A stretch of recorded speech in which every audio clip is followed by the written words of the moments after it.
सभी साथियों को नमस्कार। और आज हम आ चुके हैं एक नई लोकेशन में। बहुत ही अद्भुत लोकेशन है। वैसे तो सारी प्राकृतिक लोकेशन अद्भुत ही होती हैं, पर आज मेरे लिए ये नई लोकेशन है। और रास्ता थोड़ा सा पिरोल से भरा हुआ है और फिसलने का यहाँ डर है, क्योंकि डाउन रास्ता है और फिसला जा सकता है यहाँ पर। और आज जिस विषय पर हम चर्चा करने वाले हैं वो विषय है धन, मनी। कि कितना धन हमें कमाना चाहिए और कितना धन हमारे लिए ज़रूरी है, और धन के बिना जीवन कैसा है, और धन की महिमा क्या है। तो टॉपिक रहेगा धन की महिमा। धन है क्या असल में, इस बात पे हम चर्चा करेंगे।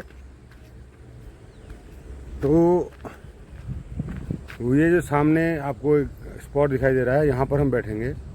और जब हम यहाँ पर बैठेंगे तो ही हम चर्चा स्टार्ट करेंगे। तब तक आप दृश्यावलोकन कीजिए।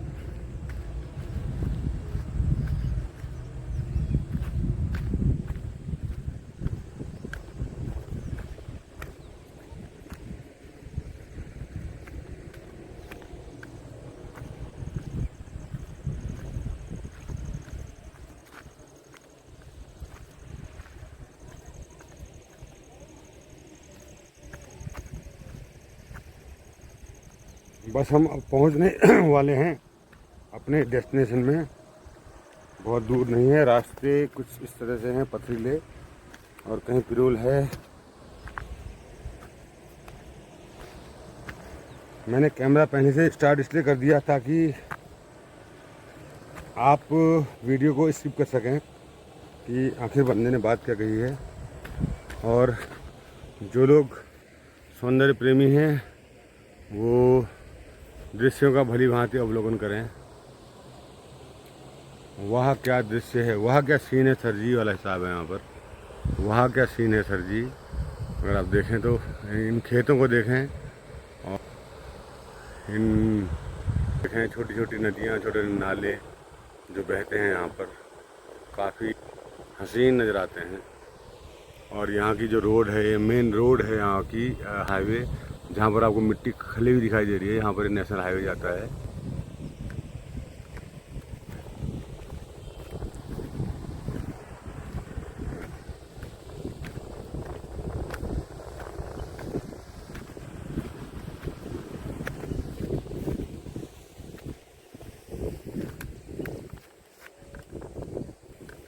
तो नमस्कार साथियों, स्वागत है आप सभी का। और हम लगभग अपने डेस्टिनेशन के करीब पहुंच चुके हैं। और ये रही हमारी डेस्टिनेशन, जहाँ पर हम बैठेंगे। तो बहुत ही खूबसूरत ये नज़ारा है यहाँ पर। और कौन से नज़ारे की तरफ हम अपनी पीठ करें, कौन से नज़ारे की तरफ चेहरा करें, ये हमारी समझ में नहीं आ रहा है। तो मुझे लगता है यहाँ की तरफ हमने पीठ करनी चाहिए, या फिर यहाँ की तरफ, क्योंकि उजाला इस तरफ से आ रहा है तो चेहरा साफ दिखाई देगा इस तरफ से। और इसी के साथ एक और बेहतरीन दृश्य, बहता हुआ पानी।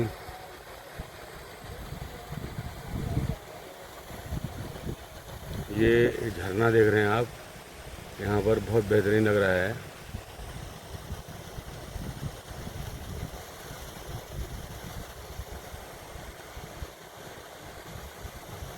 ये देखिए, बहुत बेहतरीन झरना लग रहा है।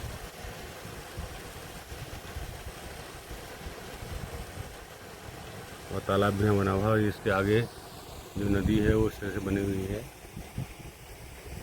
और आगे तक जा रही है। और बहुत साफ़ पानी है, पीने लायक पानी है ये।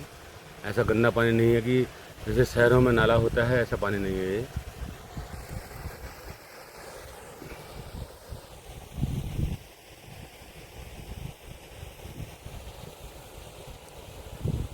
तो धन क्या है? जब आदिमानव था तब धन नहीं था। धन प्रकृति ने आपको दिया हुआ है, धन आपका नहीं है। पहली बात मैं आपको बता दूं कि जितना भी धन है, जल संसाधन है, भूमि संसाधन है, खनिज संसाधन है, या अन्य कोई संसाधन है, वो प्रकृति से आपको मिला हुआ है। तो पहली बात तो आप ये मान लीजिए कि धन आपने प्रकट नहीं किया है, धन को कमाने वाले आप नहीं हैं, धन को कमाने वाली है प्रकृति। धन प्रकृति का दिया हुआ एक उपहार है आप सभी लोगों के लिए। तो धन प्रकृति का दिया हुआ उपहार है आप सभी लोगों के लिए, और धन पर आपकी मालिकियत नहीं है। अगर धन पर आपकी मालिकियत नहीं है तो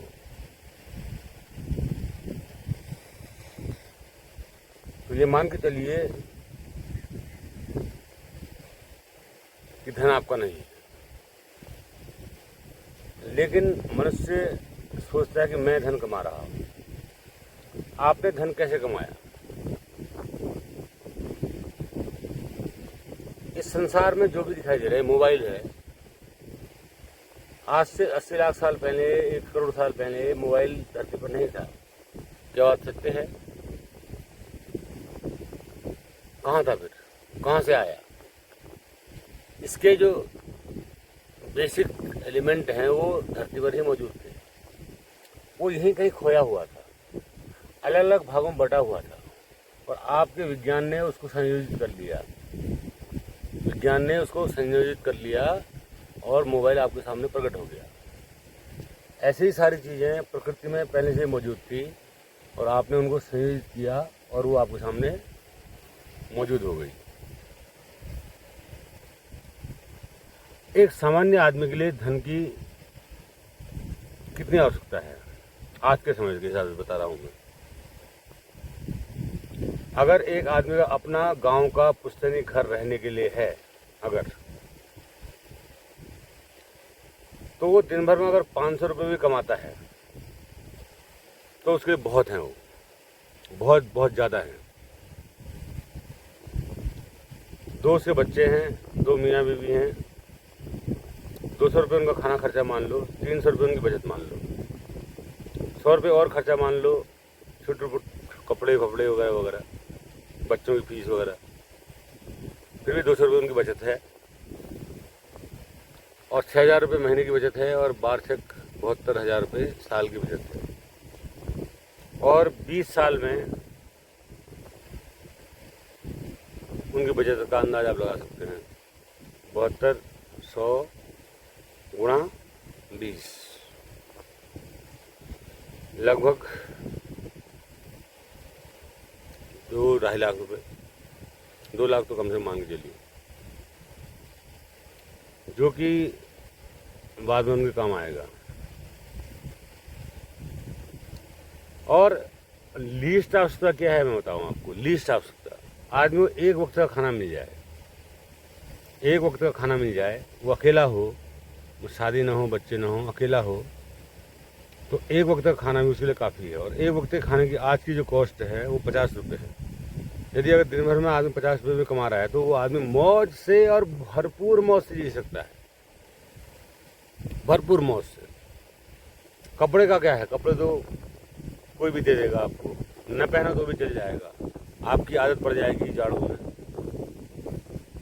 बिना कपड़े के रहने की आदत पड़ जाएगी, शरीर तो ढल जाता है ना चीज़ों में। तो आदमी की आवश्यकता इतनी कम है, उसके बावजूद भी आदमी इतना पैसा क्यों कमाता है? सोचने वाली बात है।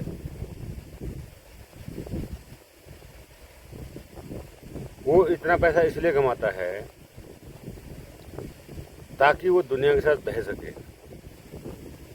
दुनिया के साथ अपनी तुलना कर सके, दुनिया के साथ वो चल सके, दुनिया से अपना कंपैरिजन कर सके। इस तुलना के लिए वो धन कमाता है, अन्यथा धन कमाने का कोई ऐसा उद्देश्य नहीं है। जैसे बड़े लोग हैं उनकी तुलना बड़े लोगों से है। अगर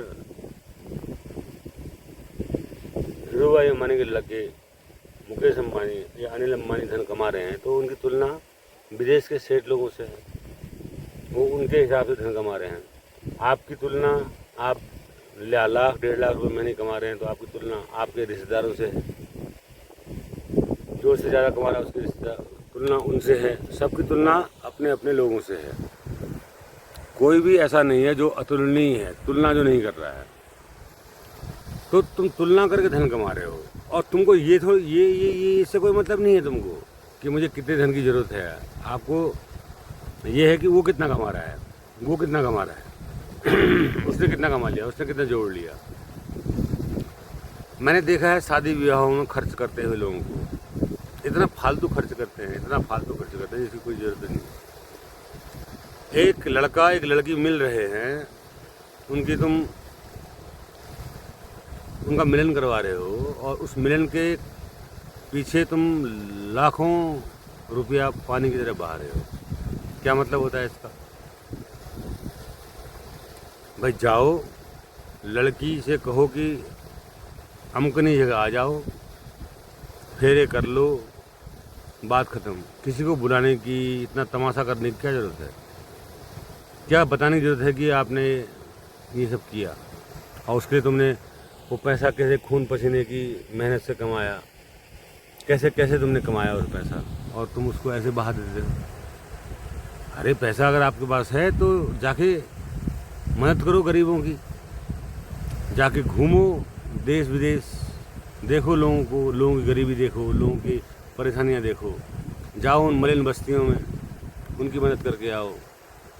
जाओ उन जानवरों के पास जो भूखे प्यासे हैं, उनको दे के कुछ आओ। तब तो तुम्हारे पैसे कमाने का अर्थ है, वरना तुमसे अर्थहीन पैसे कमाने वाला कोई हो ही नहीं सकता। अगर आप अपनी लड़की की शादी, लड़के की शादी, इन सब के लिए पैसा कमा रहे हो, या घर को बहुत भव्य सुंदर बनाने के लिए पैसा कमा रहे हो, तो तुम जैसा बेवकूफ़ मेरी नज़र में कोई नहीं है। घर का क्या है? 6 फुट की चारपाई सोने के लिए काफ़ी है, 6 बाई 6 का बेड काफ़ी है सोने के लिए, मियाँ बीवी के। बच्चों के लिए एक कमरा, मियाँ बीवी के लिए एक कमरा, 2 कमरे काफ़ी हैं। एक किचन आपका हो गया, एक लेटरिन बाथरूम हो गया, काफ़ी नहीं है इसमें। इससे ज़्यादा की अगर तुम ख्वाहिश कर रहे हो, ठीक है, माना किसी दिन आपके मेहमान आ गए, तो जो बच्चों वाला कमरा है वो छोड़ दो, अपने बेड में ही उनको सुला लो। 1 दिन 2 दिन, कितने दिन रहेंगे मेहमान? 1 दिन 2 दिन हो गया। तो तुम लोग नाहक ही पैसे कमाने में अपना समय बर्बाद कर रहे हो। पैसा कमाने से ज़्यादा इम्पोर्टेंट है स्वयं को कमाना, स्वयं को जानना, स्वयं को पहचानना। तुम्हारी गीता क्या कह गई? मूर्ख थे कृष्ण, मूर्ख थे कबीरदास, साईं इतना दीजिए जामे कुटुंब समाए, मैं भी भूखा ना रहूं संत न भूखा जाए। मूर्ख आदमी था वो। क्या बात मानी आपने उनकी? क्या बात मानी आपने उनकी? किस बात पे अमल किया आपने? क्या आपने इतना मांगा? आपने कहा साईं इतना दीजिए पड़ोसी भी शर्मा जाए, साईं इतना दीजिए पड़ोसी भी शर्मा जाए, मैं भी शर्माता रहूं, समाज शर्माता रह जाए। अभी अभी बनी है तो समाज भी शर्माता रह जाए, देखता, समाज भी देखता रह जाए। साईं इतना दीजिए, समाज भी देखता रह जाए। तुमने दोहे की ऐसी तैसी कर दी। क्या समझा तुमने? तुम कैसे अपने आप को आदमी कहते हो भाई? तुम आदमी हो? तुम हो घन चक्कर। घन माने क्यूब, जिसकी 3 साइडें होती हैं, उसके चक्कर काटने वाले घन चक्कर। यहाँ जाऊं कि वहाँ जाऊं, कि ये करूं कि वो करूं, कि ऐसा करूं कि वैसा करूं, तुम बन गए घन। घन के का चक्कर काटने वाले घन चक्कर। ये घन चक्कर शब्द जो है बहुत अच्छा शब्द है, जिसने बनाया बहुत सोच समझ के बनाया। तो घन चक्कर हो, मैं साफ शब्दों में कहता हूँ, कोई डर नहीं, कोई परवाह नहीं, घन चक्कर हो। धन को उतना कमाओ जितना जरूरत हो, उसके अलावा अगर कमा रहे हो, अपने लिए समय निकालने के बावजूद भी अगर कमा ले रहे हो, मैं हूँ, देखो मुझे, देखो मैं अपने काम के 1 बजे फ्री हो जाता हूँ काम से। 1 बजे फ्री होने के बाद, खाना खाने के बाद, थोड़ी विश्राम करने के बाद थोड़ी देर, फिर मैं निकल आता हूँ इन वादियों में, इन वादियों में। और इन वादियों में मैं क्या करता हूँ? मैं दृष्टा बन जाता हूँ। किनका? दृश्यों का। दृश्यों का दृष्टा बन जाता हूँ, यही मेरा ध्यान है, दृश्यों का दृष्टा। अभी वो जो झरना मैंने आपको दिखाया था वो मुझे इतना आकर्षित कर रहा है कि मुझे मन कर रहा है कि उसको देखता रहूं।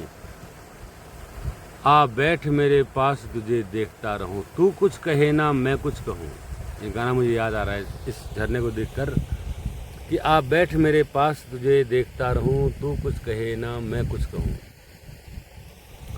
तो धन की आवश्यकता उतनी है जितना आपको आवश्यकता है एक्चुअल में।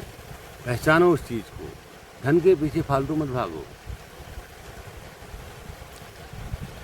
मेरे पास एक ऐसा तरीका है धन कमाने का जहाँ से मैं दिन के लाखों रुपए कमा सकता हूँ, पर मैं केवल 500 रुपीज़ कमाता हूँ उस माध्यम से, और मैं चाहूँ तो लाखों कमा सकता हूँ। और मैं केवल 10 मिनट उसमें काम करता हूँ या 15 मिनट काम करता हूँ, आधा घंटा काम करता हूँ, बस उसके बाद छोड़ देता हूँ। मेरे 500 रुपये हो गए, बस काफ़ी है, मेरे दिन में भर के खर्चे के लिए हो गए, उतना ही कमाता हूँ। बाकी मेरी जॉब का जो पैसा आता है वो मेरे घर में जाता है, उसका मैं कोई उपभोग नहीं करता हूँ। अपने खर्चे के लिए, अपने जेब खर्चे के लिए मैं पैसे ऐसे निकाल लेता हूँ, और मैं बड़ा खुश, बहुत आनंदित, बहुत, क्योंकि मैं पूरी दुनिया तो नहीं कहूँगा, आधा भारत ज़रूर घूम चुका हूँ। आधा भारत घूमने के बाद भी मुझे समझ में आ गया दुनिया में क्या चल रहा होगा। और मैंने उन लोगों से पूछ भी लिया कि और बाहर देशों में क्या चलता है, तो उनका ये कहना कि हमारे भारत से तो काफ़ी गया गुजरा है और देश जहाँ जीना इतना कठिन है, और हमारा भारत देश काफ़ी अच्छा है जीने के मामले में। बहुत स्वतंत्रताएँ हैं यहाँ पर, बहुत आज़ादियाँ हैं, बहुत सुविधाएँ हैं हमारे देश में। तो समझो तो पूरी दुनिया घूम ली। पूरी दुनिया घूमने के बाद इस नतीजे पर पहुंचा हूं मैं कि धन के पीछे जो लोग पागल हैं वो वाकई में पागल हैं, वो पागल हैं वाकई में, मूर्ख हैं, पागल, मूर्ख, महामूर्ख हैं। कालिदास के भी चेले हैं जो धन के पीछे पागल हैं, जो धन ही कमा रहे हैं, जो धन के पीछे ही पागल हैं। उनसे बड़ा मूर्ख, उनसे बड़ा नासमझ, उनसे बड़ा कोई शब्द नहीं है मेरे पास उनको कहने के लिए, कोई नहीं हो सकता। हाँ, जो जीवन को कमा रहे हैं उनको मैं सलाम करता हूँ, जो जीवन को जी रहे हैं उनको मैं सलाम करता हूँ, चाहे वो धन कमाने के साथ जीवन को जी रहे हों। जीवन को जीने का मतलब ये नहीं कि साल भर में 10 दिन की छुट्टी शिमला में काट आए, वो जीवन को जी लिया ना। जो प्रतिपल प्रतिदिन जीवन को जी रहे हैं, प्रतिपल और प्रतिदिन जीवन को जी रहे हैं, नहीं अपने काम में भी आनंद ले रहे हैं, अपने काम में भी पूरा आनंद ले रहे हैं। काम में ही नहीं अरे बोझ हो गया, ये काम करना है, ये काम करना है, काम का भी पूरा आनंद ले रहे हैं। काम के बाद जो विश्राम मिल रहा है उसका भी पूरा आनंद ले रहे हैं, विश्राम के बाद जो धन आ रहा है उसका भी पूरा आनंद ले रहे हैं। वो लोग हैं आदमी कहने लायक, वरना तो सब गधे तो होशियार होते हैं, कोई शब्द नहीं है, निशब्द हूँ उनके लिए। गधे होशियार होते हैं उनसे, क्योंकि वो गधे तो हैं, कम से कम अपने गधेपंथी में वो पूरे हैं। वो गधे हैं तो गधेपंथी में पूरे हैं, अपना काम पूरा कर रहे हैं, अपना पूरा यकीन से जी रहे हैं कि हम गधे हैं करके। लेकिन वो लोग तो गधे भी नहीं हैं, कोई कैटेगरी नहीं है उनकी जो सिर्फ पैसे के लिए जी रहे हैं। तो पैसे के लिए जीना बेईमानी है। तो आप पैसा उतना ही कमाइए जितनी आपकी आवश्यकता हो, और मर्जी तो खूब कमाइए, लेकिन जीवन को जीने के साथ साथ कमाइए।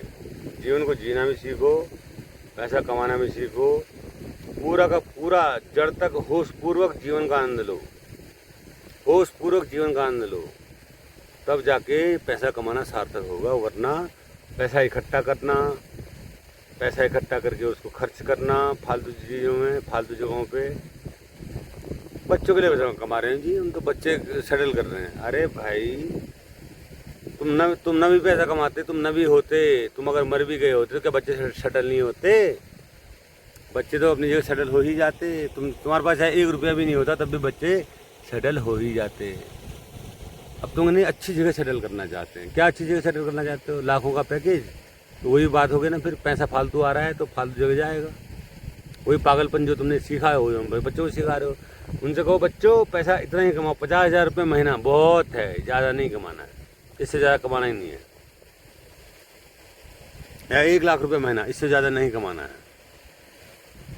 20,000 रुपये पर मंथ, इससे ज़्यादा नहीं कमाना है। एक लिमिट है, कमाना ही नहीं है बस। जड़ है, हर विवाद की जड़ है। मैं रशिया का सोशलिज्म पढ़ा था बच्चों को, तो वहाँ पर ये कहा था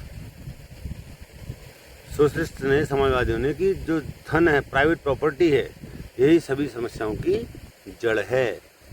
सभी समस्याओं की जड़ क्या है? Private property. प्राइवेट प्रॉपर्टी कुछ होनी चाहिए, सब सोशल होना चाहिए। लैंड भी should be social, property should be social, everything should be social.